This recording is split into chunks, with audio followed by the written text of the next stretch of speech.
I'm gonna do a catch and cook, okay? So I have this fluke here that I got today. Nice, almost 19-inch fluke.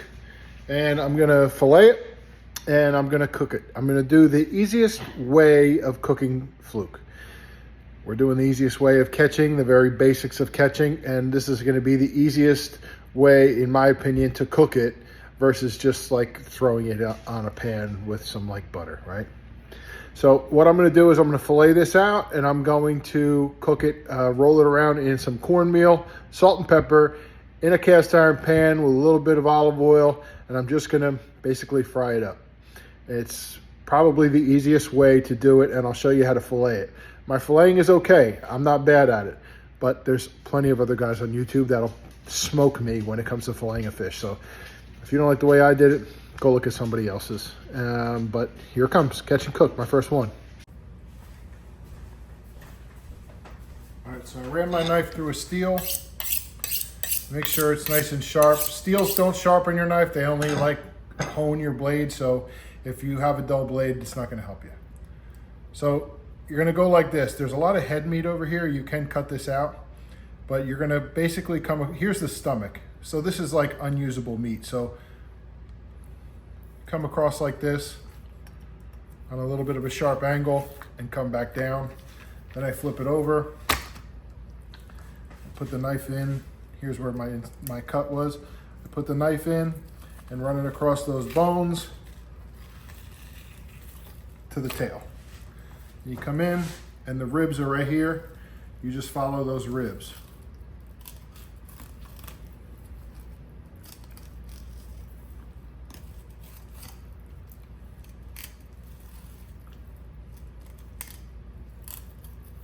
There are ribs right here. You want to be aware of that. Your knife is going to have to come up just a little bit.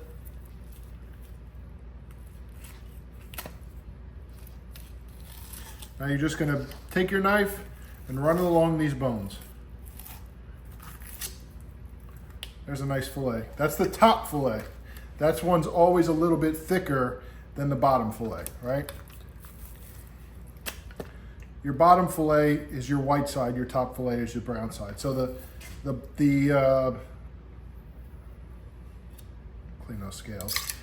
Your bottom fillet is always a bit thinner. So you're basically, same routine, right? Head to the belly, come around, flip your knife over, and you'll feel it hit those bones. So just follow that along.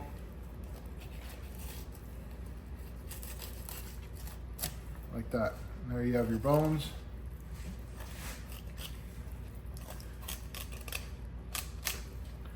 Right? You have your spine. Come down the spine, follow those bones. My wife's making fun of me. Right? I'd like to blame my wife for that little portion right there because she's making fun of me. And I messed that up. One thing to do is check your stomach. Open up the contents of the stomach. Look at that, sand fleas. And he was pretty hungry. He didn't have much in his stomach. He could have threw up when I caught him. I'm not sure. That's just a sand flea. All right, into the garbage he goes.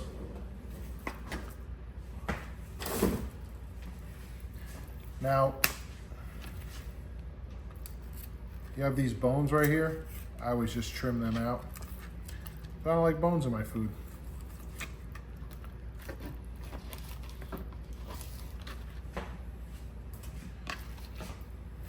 And I would give it to old Whiskey Girl, my dog, but she doesn't like fish, so figure that out. She's had too many treats, I guess.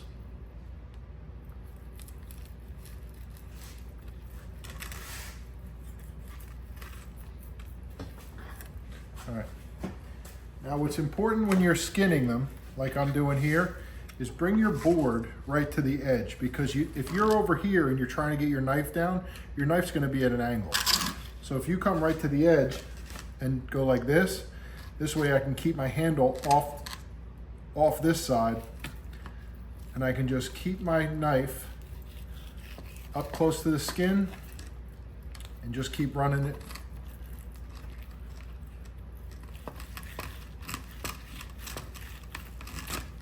It's hard to grip. There we go. All right, keep running it, and there's the skin in the garbage, and there's that nice fillet. I'll do the same side over here. There's supposed to be another piece of fillet here, but you know, like I said, my wife.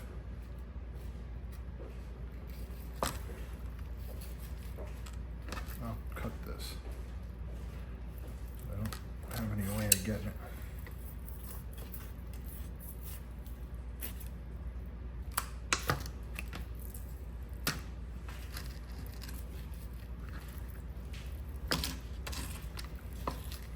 It helps to put a damp paper towel underneath your board to keep it from spinning the way it's spinning.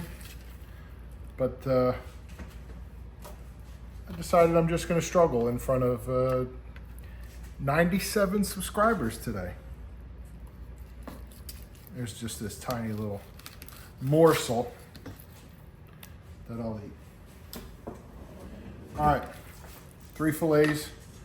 Clean your board, clean your fillets, and we'll get back to the cornmeal in a second. All right, fillets are clean from any kind of sand. Looking pretty good. Drop the other piece in my sink.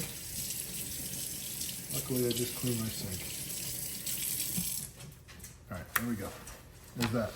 Now, for cornmeal, when you're rolling it around some cornmeal, some people will soak it in like milk or buttermilk or whatever. We're not going to get that complex today, okay? This is just a couple strips of fried fluke for a quick sandwich. We're going to leave it wet with the water.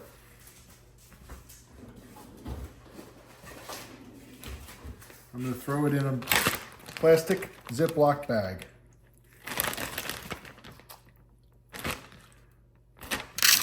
All right. And I'm going to get some cornmeal.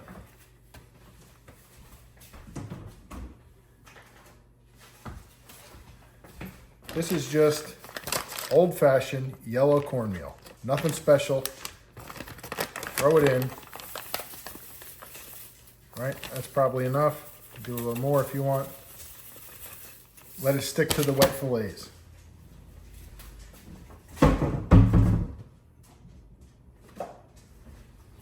Kosher salt. This is just kosher salt. Put a little bit extra in there because you have a lot of cornmeal, so you have to salt it a little extra. A little bit of black pepper.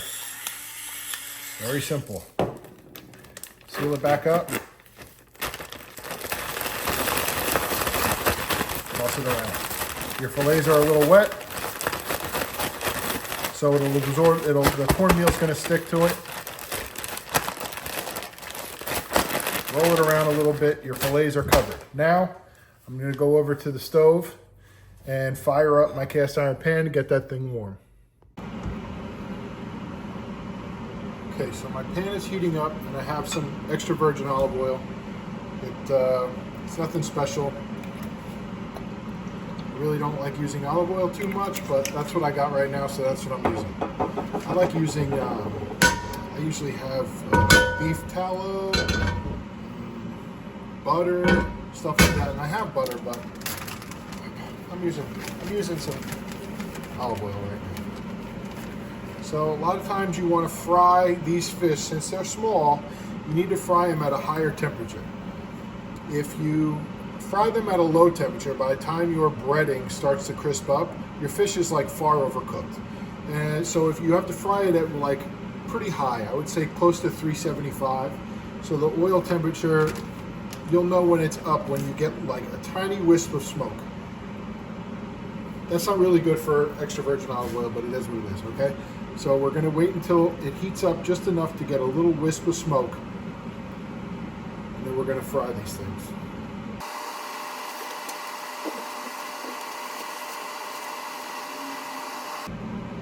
Okay, got a little bit of smoke now. Fillets are going in. 1. You can see it shrink up real good. 2.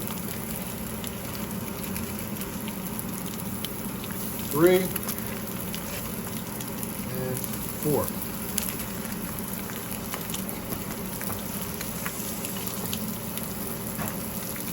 I'm going to fry those up real good while I'm looking for my fish spatula.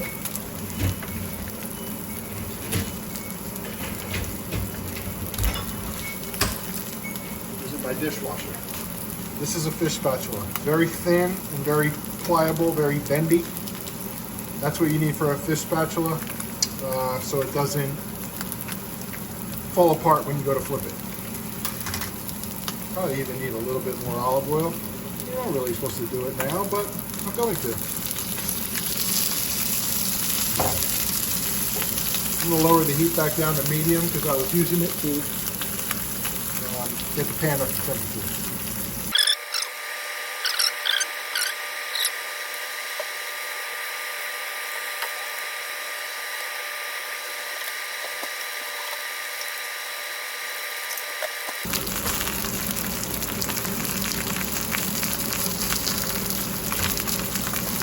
Time to flip. Nice and brown.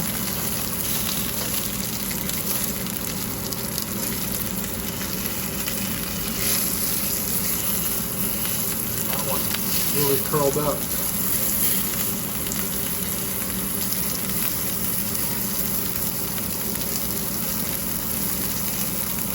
A little quality control.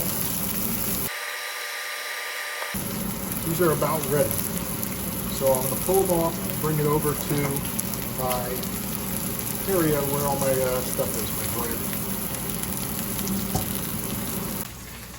Alright, so I pulled everything off and I have these 2 nice fillets ready for some waiting sourdough.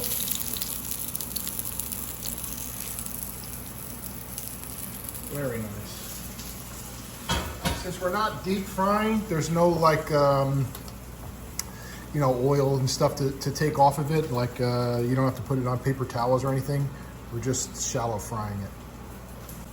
So I have a little bit of lettuce that I got from the farm market with these Jersey tomatoes are looking awesome. I have a little bit of mayo on sourdough, and there it is. Put a little lid on it.